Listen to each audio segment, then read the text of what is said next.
Hola, este trabajo es para el curso de Tradiciones y Paradigmas en Pedagogía. Somos estudiantes de la licenciatura en Educación Infantil de la Universidad de Antioquia, Seccional Oriente. Mi nombre es Paulina, esperamos disfruten mucho este video. Nuestra intención es dar a conocer un poquito de cómo fue que surgió la educación popular, lo que entendemos por pedagogía del oprimido y lo que entendemos por educación bancaria. Mi nombre es Angie y también daremos a conocer algunos ejemplos de cómo se evidencia en la actualidad la educación bancaria. Mi nombre es Sofía y aparte hablaremos sobre sus características y su principal exponente, Paulo Freire. Teniendo lo anterior en cuenta, ¿por qué es necesario que surja otro tipo de educación diferente a la educación bancaria? Paulo Freire fue un filósofo y educador brasileño que fue considerado uno de los pensadores de la educación más influyentes del siglo XX. La educación bancaria es una metáfora utilizada por él para denominar la concepción según la cual el estudiante es visto como si fuera un banco a donde se va a depositar dinero, que en su caso lo que se deposita es el conocimiento para que lo memoricen y acumulen, como en una cuenta bancaria, y luego lo repitan sin grandes razonamientos. Pero Freire condena la educación bancaria no solamente porque da lugar a que los educandos acumulen conocimientos y así devengan una especie de archivo, sino que también los aleja de la plática científica y al mismo tiempo no estimula en ellos la indagación y la creatividad, sin las cuales es muy limitado el incremento del saber, que según asegura el propio Freire, solo existe la búsqueda inquieta, impaciente y permanente que los seres humanos hacen en el mundo, así como el despliegue de su creatividad que da lugar a la invención y la reinvención. Como sabemos, en la actualidad la mayoría de países implementan la educación bancaria. Por ende, es de vital importancia traer a colación algunos de los países que son reconocidos mundialmente por esto. Algunos países que implementan este tipo de educación han sido mundialmente reconocidos por sus resultados en las pruebas PISA. El Programa para la Evaluación Internacional de los Estudiantes contribuye a evaluar de forma sistemática lo que los jóvenes saben y son capaces de hacer al finalizar su educación secundaria obligatoria en más de 80 países del mundo. Trayéndolo a nuestra realidad, primero, ¿cómo se pretende evaluar a un estudiante latinoamericano igual a uno asiático cuando los contextos sociales y culturales son totalmente diferentes? Corea del Sur, Singapur, Finlandia y Japón son países reconocidos en las pruebas anteriormente mencionadas, ya que se destacan por su educación basada en la memorización y repetición. Para confirmar lo anterior mencionado en la última prueba PISA, según un artículo de BBC News, los países asiáticos quedaron en los primeros 4 lugares. Corea del Sur es el país con la mejor educación en el mundo, según un sondeo global. Le siguen Japón, Singapur, Hong Kong y Finlandia en los 5 primeros lugares. Según la clasificación de la empresa educativa y editorial Pearson y la unidad de inteligencia de la revista británica The Economist, la evaluación entre 40 países desarrollados y emergentes incluyó los niveles de educación superior y los resultados de exámenes internacionales. Los países latinoamericanos estudiados quedaron posicionados en los últimos lugares: Colombia, Argentina, Brasil, México e Indonesia en los últimos 5 lugares, con Chile un poco más arriba en el lugar número 32. La clasificación está basada en una combinación de resultados de exámenes internacionales y datos de educación incluidas en las pruebas PISA y de 2 grandes estudios realizados por Estados Unidos: Tendencias en el Estudio Internacional de Matemáticas y Ciencias y Progreso en el Estudio Internacional de Habilidades de Lectura.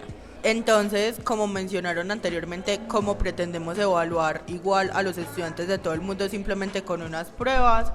Además de lo anterior mencionado, según la OCDE, Corea del Sur tiene buenos resultados en muchas dimensiones de bienestar general en comparación con los demás países incluidos en el índice para una vida mejor. Corea tiene en promedio mejor desempeño en la educación, salud y compromiso cívico, pero su desempeño promedio es menor que la calidad medioambiental, relaciones sociales y satisfacción de vida. Estos resultados se basan en una selección de datos disponibles. De acuerdo con lo anterior, mencionaremos algunas frases que consideramos violentas que son utilizadas en la cotidianidad y se pueden relacionar con la pedagogía del oprimido. Se toma como ejemplo el país de Corea del Sur, ya que en la década de los 50 también estuvo muy marcado por la violencia, factor en común con países como Colombia. Todo esto para traer a colación que cuando un estudiante no cumple con el ideal propuesto por la educación bancaria, es común escuchar de algunos profesores, casi que parece ser que utilizan como mantras de vida, frases como ¿quiere dar usted la clase o la continúo yo? Si escucho otro grito, me sacan todos una hoja. Ríanse bastante ahorita, que cuando sea el examen o la recuperación yo me reiré por ustedes. No pienses, solo memoriza lo que digo. Tu opinión no importa, lo que importa es lo que está en el libro. Si no apruebas este examen, eres un fracasado. No cuestiones lo que digo, solo obedece. Si no sigues mis reglas, serás castigado. No tienes derecho a pensar por ti mismo, solo a seguir las normas. El conocimiento es propiedad del profesor, no tuyo. Si no comprendes algo es porque eres tonto. No tienes potencial, solo tienes que seguir instrucciones. Entonces, ¿qué entendemos por pedagogía de liberación en contraposición de pedagogía de lo oprimido? Para Freire, la educación debe comenzar por la superación de la contradicción entre educador-educando, en la que el primero que hace comunicados es quien escoge el contenido pragmático, quien disciplina, quien tiene la autoridad, quien piensa, es el que educa, mientras su contrario obedece y acepta sin ningún tipo de participación activa en el proceso, aunque ambos no encuentran sentido en su ser, porque no existe creatividad en esta práctica y por lo tanto no hay una transformación ni saber. Las condiciones de opresión en América Latina y en la política condujeron a Paulo Freire a transitar diferentes países vinculándose en procesos organizativos y proyectos políticos y culturales. La educación popular entonces surge como un proceso histórico para confrontar regímenes y condiciones de opresión, explotación, exclusión e injusticia social. En este tipo de contexto socialmente crítico y caracterizado por la negación de las personas, Paulo Freire formula una propuesta educativa en la que nadie libera a nadie, pero nadie se libera solo, sino que las personas se liberan en comunión. El encuentro multicultural, la solidaridad, la comunicación, la autonomía son condiciones necesarias del quehacer educativo, entendiendo esto como una experiencia particularmente humana, histórica, política y cultural. Para Freire, es necesario que tanto educadores como educandos problematicen el mundo en el que están y del que hacen parte, en busca de desafíos que les permitan ampliar su percepción y visión de lo que se da como objetivo, pero que puede ser entendido desde su cristal. La intención real es no permitir ni mantener la ingenuidad de los educandos para que en su labor no se acomoden o adapten a la educación opresora que termina por prohibir el pensar auténtico.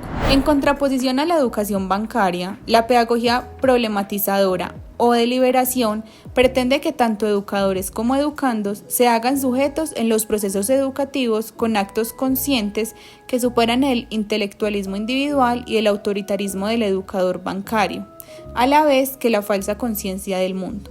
Teniendo en cuenta lo anterior, Chomsky plantea que el propósito principal de la educación es aprender y el objetivo de la vida es investigar, crear y buscar en aquellos hechos históricos situaciones que logren servir para comprender la actualidad y aquellas que por motivo no se utilizan, dejarlas a un lado para continuar con el proceso de aprendizaje. Como resultado, se pueden obtener personas capaces de indagar, proponer y plantear perspectivas diferentes y nuevas en la sociedad, sacando, según Castro, al individuo de la familiaridad del discurso para que intente problematizarlo mediante la identificación de los acontecimientos que conllevan a ello y cómo esto explica su propio ser en el presente. Según las ideas educativas de Freire, nuestro pueblo latinoamericano vive en la opresión por fuerzas sociales superiores.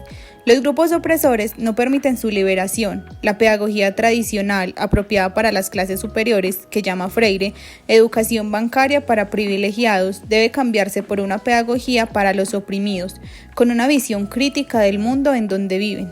El mundo de los oprimidos busca su liberación y lucha contra sus opresores. En todos sus anhelos de cambio, tiene la oposición de quienes tienen el poder, la riqueza y la tierra. Cuando los oprimidos en América Latina lucharon por la reforma agraria para poseer tierras y ser propietarios, encontraron la oposición de los opresores. Asimismo, en la educación, pues solamente se les llega a esa en su plenitud y calidad con la educación bancaria, propia para los privilegiados y muy difícil para los oprimidos. Paulo Freire señala que la liberación para los oprimidos tendrá un parto doloroso. Cuando el oprimido alcance su liberación, ser un hombre nuevo, y lo deseable es que alcance una sociedad de armonía en la justicia social y en donde el bienestar de las gentes no esté basado en la dominación y en la explotación que hacen unos hombres sobre otros. En su obra Pedagogía del oprimido, el educador Freire dice que las masas oprimidas deben tener conciencia de su realidad y deben comprometerse en la praxis para su transformación. En ello tiene gran solución la educación, pues la pedagogía del oprimido busca crear conciencia en las masas oprimidas para su liberación. La alfabetización debe servir para enseñarle no solamente las letras, las palabras y las frases, sino lo más importante, la transmisión de su realidad y la creación de una conciencia de liberación para su transformación de un hombre nuevo. Una de las principales tesis que menciona el pedagogo brasilero es acerca de algunas condiciones y obstáculos que existen para la participación como sujetos políticos en la toma de decisiones trascendentales para la construcción de alternativas que mejoren las posibilidades de vida en dignidad para la población en condición de opresión. Hablando del caso de Latinoamérica, la historia ha sido reveladora en el sentido de que cualquier proyecto de humanización que no asuma el parámetro de hegemonía eurocéntrico ha sido reprimido con violencia o negado en las condiciones de adversidad y desventaja, fruto de la explotación y la valoración colonial del desarrollo occidental. Debido a estas relaciones de dominación es que cobran vida las propuestas de formación de una conciencia crítica entre los sujetos en su accionar político, buscando incidir en las transformaciones desde unas prácticas relacionales de resistencia y emancipación. Analicemos el aporte de Paulo Freire partiendo de su tesis sobre el carácter político de la educación y su tarea en la formación de sujetos y en la construcción de sociedades latinoamericanas justas y dignas. Necesitamos una educación para la decisión, para la responsabilidad social y política. En el texto, Paulo Freire, en la educación popular latinoamericana, el porqué y el para qué de estarse formando como pueblo político, mencionan que este formador latinoamericano inicia su experiencia de lucha desde la educación en las regiones periféricas brasileras en procesos de alfabetización con el campesinado. Desde allí, sus propuestas formativas y de concientización se convierten en caminos para pensar las transformaciones posibles sobre la realidad política de injusticia y opresión de inmensas masas populares. A partir de su trabajo reflexivo y crítico sobre el escenario político educativo, logra considerar una de las mayores y significativas experiencias de la educación popular latinoamericana, que coayudó a corrientes emancipadoras de la época como la teología de la liberación y a procesos de resistencia campesina. Diferencias que podemos encontrar entre la educación bancaria y la educación problematizadora son: la educación bancaria insiste en mantener ocultas ciertas razones que explican la manera como están siendo los hombres en el mundo, modificando la realidad. La educación problematizadora, comprometida con la liberación, busca desmitificación. La primera se opone al diálogo, mientras que la segunda tiene en este la relación indispensable con el acto cognoscitivo que descubre la realidad. La primera es asistencial, la segunda es crítica. Para finalizar, haremos algunas reflexiones y conclusiones sobre temas y conceptos tratados a lo largo del video, como lo es la pedagogía del oprimido y cómo se evidencia en la actualidad. En conclusión, la educación bancaria ha sido planteada por Freire, en donde considera la relación educando y educador como tradicional, en donde la educación se convierte en una mera transmisión de conocimiento, en donde se evidencia el papel de emisor y receptor, de maestro y alumno. Existe una relación educativa en donde los estudiantes son tratados como bancos para depositar conocimientos. Entonces, la educación se convierte en un acto de depositar, y de ahí que Paulo Freire la denomine educación bancaria. Este tipo de educación carece de comunicación, ya que es un proceso unilateral en donde el docente, en vez de comunicarse con los alumnos, hace comunicados que estos simplemente memorizan. De ahí que la educación bancaria no permita la acción, la investigación, limite la creatividad y la capacidad de reflexionar. En consecuencia, lleva a la domesticación de los educandos, adaptarse a la realidad sin permitir la posibilidad de plantarse y transformar su propia realidad. Es una educación que modifica la mentalidad de los oprimidos, pero no la situación opresora. Por esto, la educación debe estar fundamentada en la conciliación de sus polos, de tal manera que ambos se hagan simultáneamente, docentes y alumnos, eliminando así las barreras y consecuencias negativas que trae consigo la educación bancaria. De esta forma surge la educación liberadora, en la que el diálogo es fundamental, ya que va unido a la realidad de quienes dialogan. Este diálogo, que problematiza la realidad, rompe con los esquemas tradicionales de la educación que separan al educando y al educador.